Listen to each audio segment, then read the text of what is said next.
Bonsoir à tous, ravi de vous retrouver en ce début de semaine sur Monaco Info. Voici les titres de votre JT. L'eau, un enjeu majeur pour l'avenir. Cette prise de conscience passe par l'éducation à l'environnement dès le plus jeune âge. Nous verrons comment cela se traduit en principauté et en parlerons avec notre invité Manuel Nardi, directeur général de la Société monégasque des eaux. Les espoirs européens de la petite balle jaune au rendez-vous sur les terrains du Monte Carlo Country Club. Le résumé des finales du Tennis Europe Junior Masters sera à découvrir dans ce journal. Puis c'est un événement qui nous ramène à l'enfance et qui est attendu avec impatience.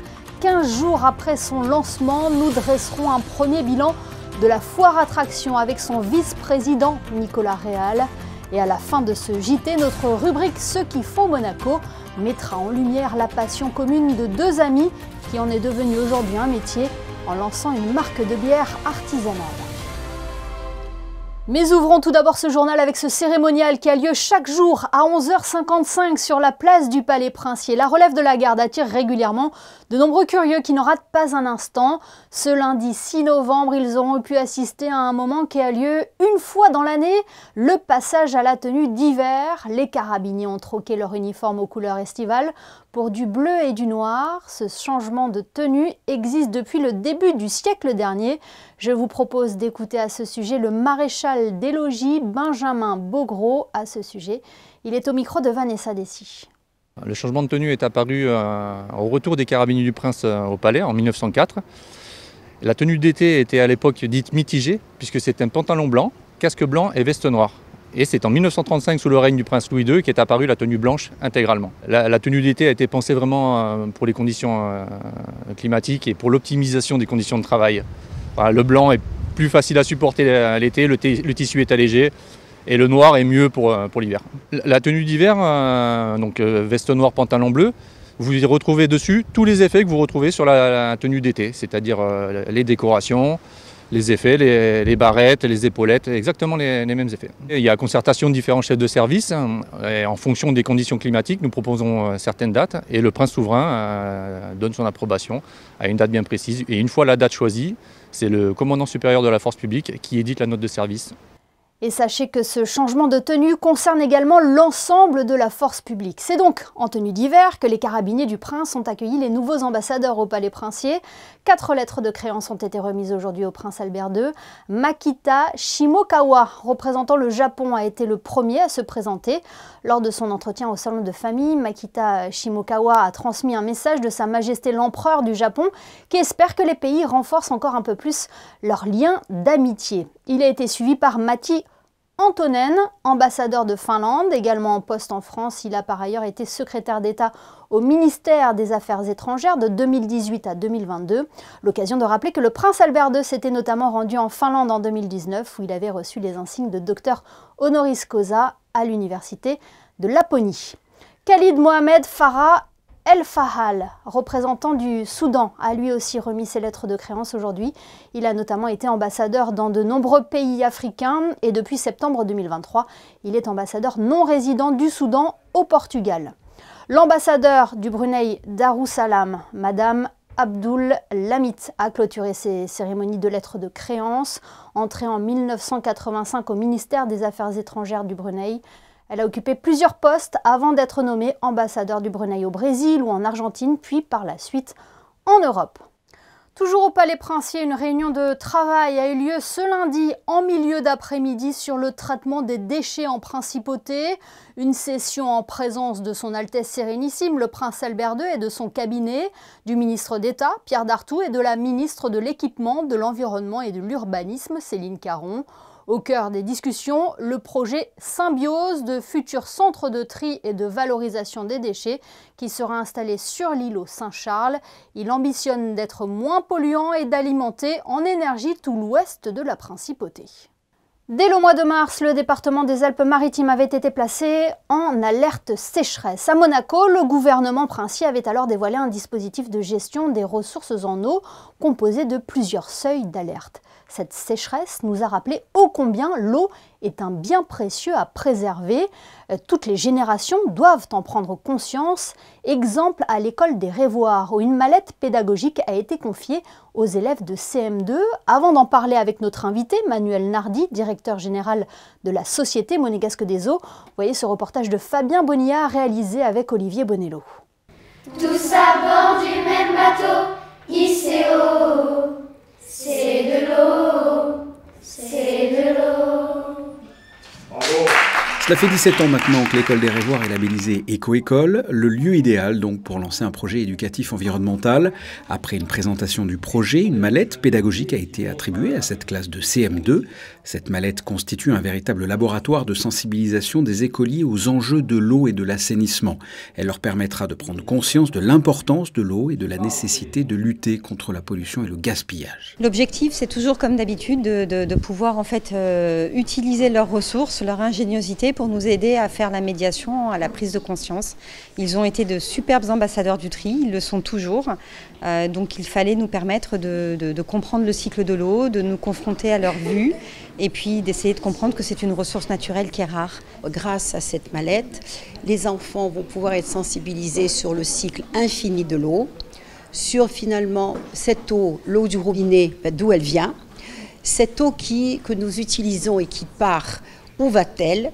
Comment va-t-elle être recyclée? Qu'est-ce qu'on va faire de l'eau sale? Donc, si vous voulez, c'est très important de connaître le mécanisme de l'eau. Une mallette ludique et pédagogique avec par exemple des expériences scientifiques à faire en classe. Une mallette qui devrait permettre à ces jeunes de transmettre la bonne parole et de montrer le bon exemple. Comme a dit Madame Bonal, on est le futur, donc on doit préserver l'eau. Sans eau, on ne peut pas vivre, on a besoin de l'eau pour boire, la nature, les fleurs, tout ça, ils ont besoin de l'eau. Et là, qu'est-ce que vous allez faire avec cette mallette ? Nous allons faire des expérimentations sur l'eau et j'ai hâte de commencer. Après l'école des Révoirs, cette mallette sera offerte aux enseignants à des classes de CM2 et aux animateurs du centre aéré de la Principauté. En attendant, pour clore cet après-midi de présentation, chaque élève a accroché une goutte d'eau sur un tableau. Et une goutte d'eau plus une goutte d'eau, cela forme des rivières. La distribution de ces mallettes pédagogiques résulte d'une collaboration entre le département de l'équipement, de l'environnement et de l'urbanisme, de la direction de l'éducation nationale de la jeunesse et des sports et de la Société Monégasque des Eaux. Son directeur général est d'ailleurs avec nous en duplex. Bonsoir Manuel Nardi. Bonsoir Émilie Rousseau. On vient de le voir dans ce reportage, plus que jamais l'eau est un enjeu majeur pour notre avenir.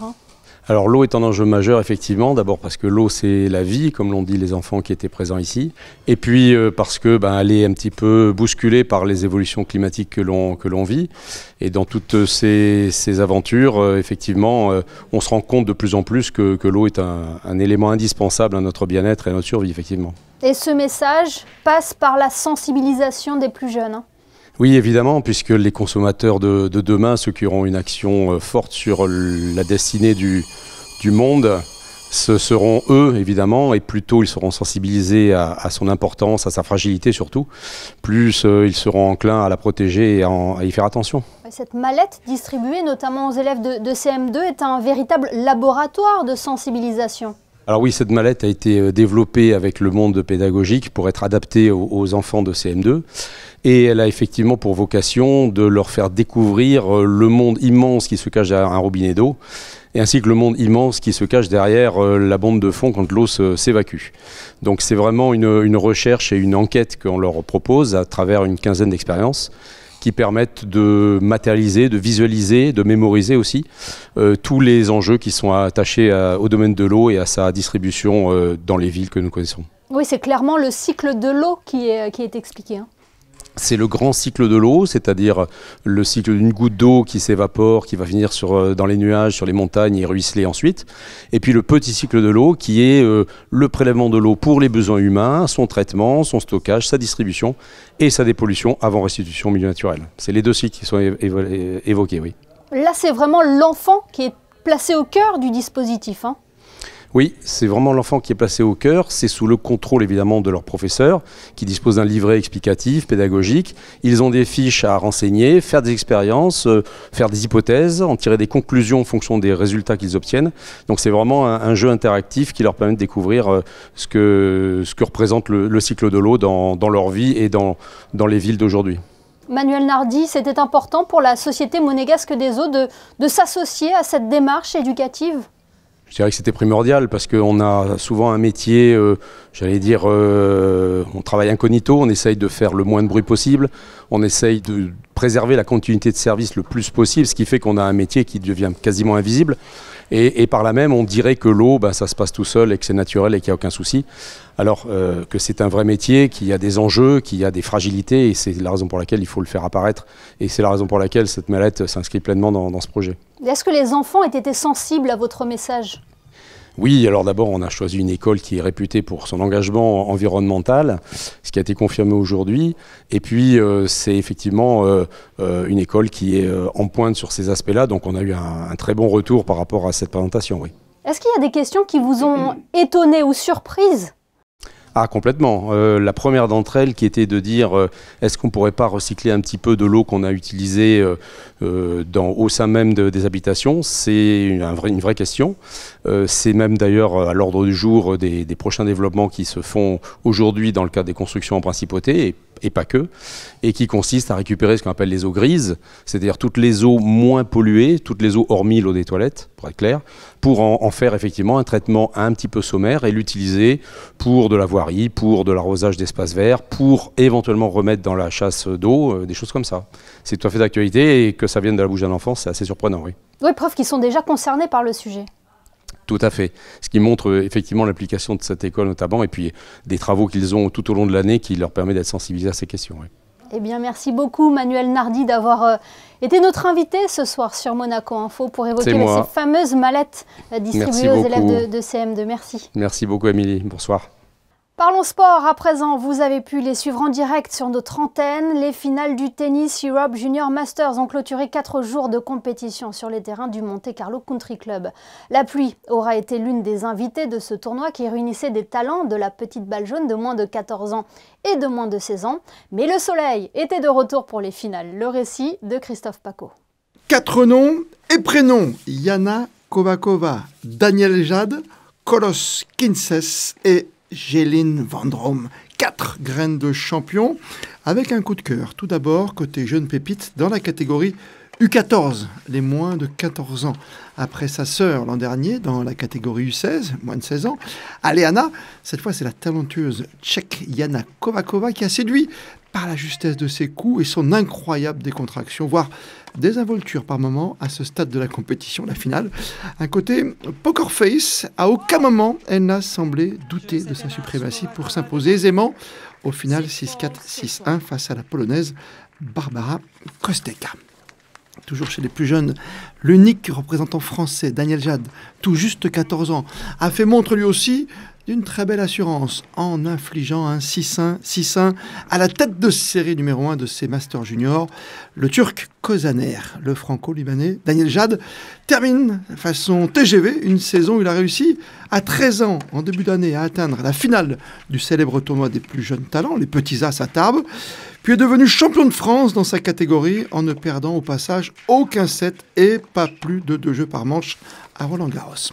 Avec ce succès de prestige hier sur le central du Monte Carlo Country Club, on peut prendre un joli pari sur Monaco Info sur l'avenir et le voir pourquoi pas Daniel Jad d'ici 4-5 ans en principauté aux côtés des plus grands. En moins de 16 ans, le retour au premier plan du tennis hongrois avec l'impressionnant Kolos Kinses au coup droit déjà bien réglé pour les futurs tournois juniors. Dernière étape, bien sûr, avant l'élite, après ce succès en 2 manches probant devant le Finlandais Linus Lagerboom. 7 match, Kinses, 2 manches à 0, 7-6, 6-1, 7-6, 6-1.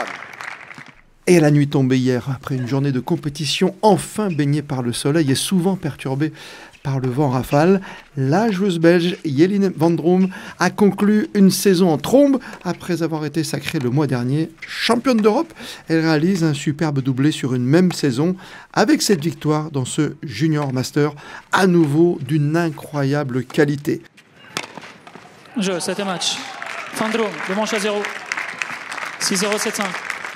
Rendez-vous désormais pour les champions confirmés du 6 au 14 avril pour le Rolex Monte Carlo Master 2024.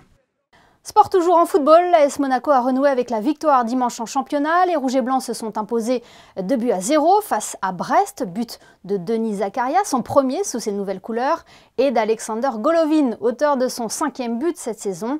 Au classement, les Monégasques restent sur le podium à 2 points du leader, Nice. Prochaine rencontre ce samedi avec un déplacement du côté du Havre. Ce match notamment sera évoqué avec les experts foot, avec Christophe Paco et David Ducci, magazine à retrouver à l'issue de ce journal. Comme chaque année à la même époque, la foire attraction prend ses quartiers sur le port Hercule. L'occasion de retrouver les manèges traditionnels, ceux à sensations, mais aussi les stands gourmands pour le plus grand bonheur des petits et des grands. Quelque peu perturbée par une météo capricieuse, la foire continue d'attirer quotidiennement des milliers de personnes. Comment expliquer un tel succès? Les manèges arrivent-ils à se renouveler? Ce rendez-vous est-il aussi apprécié par les forains? Pour en parler, nous sommes avec le vice-président de la foire attraction, Nicolas Réal. Bonsoir. Bonsoir Émilie. Une réaction tout d'abord sur les conditions météo qui ont obligé la foire attraction à fermer ses portes partiellement ou totalement ces derniers jours. C'était inévitable au vu des fortes rafales de vent qui soufflaient en principauté? Mais c'est pas nous qui décidons, nous on applique ce qu'on nous dit. Je ne sais pas si c'était inévitable, mais apparemment c'était le principe de précaution de faire attention par rapport au public, par rapport à plein de choses. Donc on a coupé et ensuite on a eu l'autorisation de réouvrir un peu plus tard.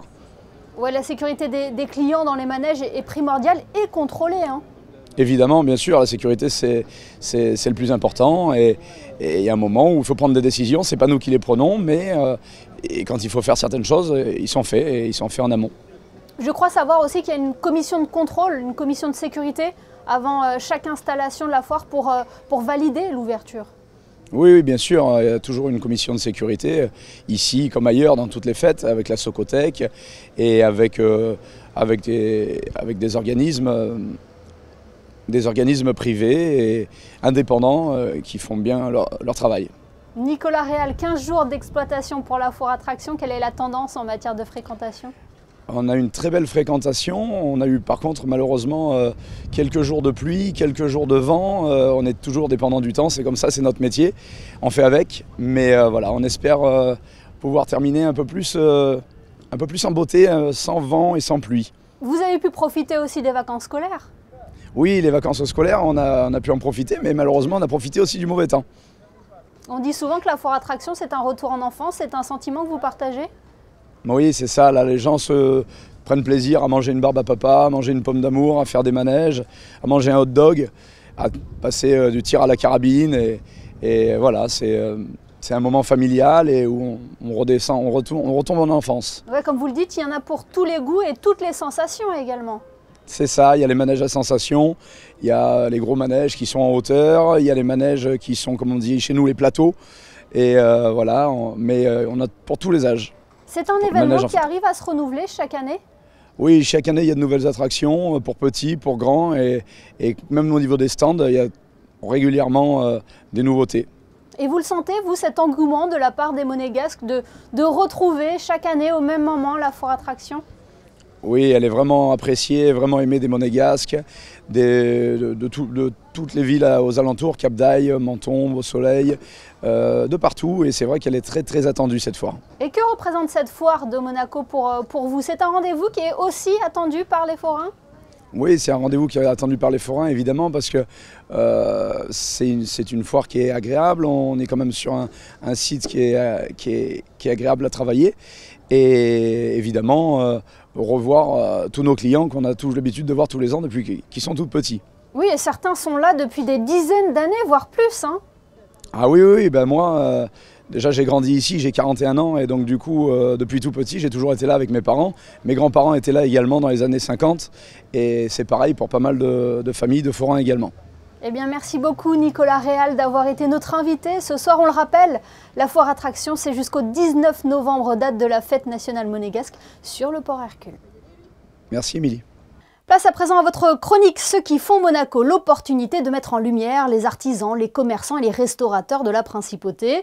Bonsoir Christine Datomel, aujourd'hui vous êtes intéressée à un produit à consommer avec modération, la Monte Carlo Beer, une bière 100% monégasque, Christinda. Oui, et aujourd'hui je vous retrouve au restaurant Le 8,5. L'établissement a bien voulu nous recevoir pour nous parler de cette petite blonde qui fait tourner toutes les têtes en principauté.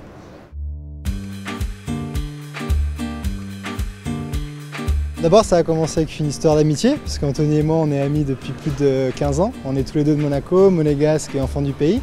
On a d'abord une activité à Singapour, de 2018 à 2020, jusqu'à le Covid, qui était un bar. Et c'est de là que l'idée de la bière est venue. On mettait en avant pas mal de produits de Monaco. Et on s'est rendu compte que le monde de la bière artisanale était vraiment en plein boom. Et on s'est dit pourquoi pas nous, pourquoi pas créer une bière aux couleurs de Monaco, à l'effigie de Monaco, aux couleurs du drapeau. Ouais. Et puis alors maintenant, cette petite blonde fait des ravages à Monaco. On la retrouve sur toutes les tables.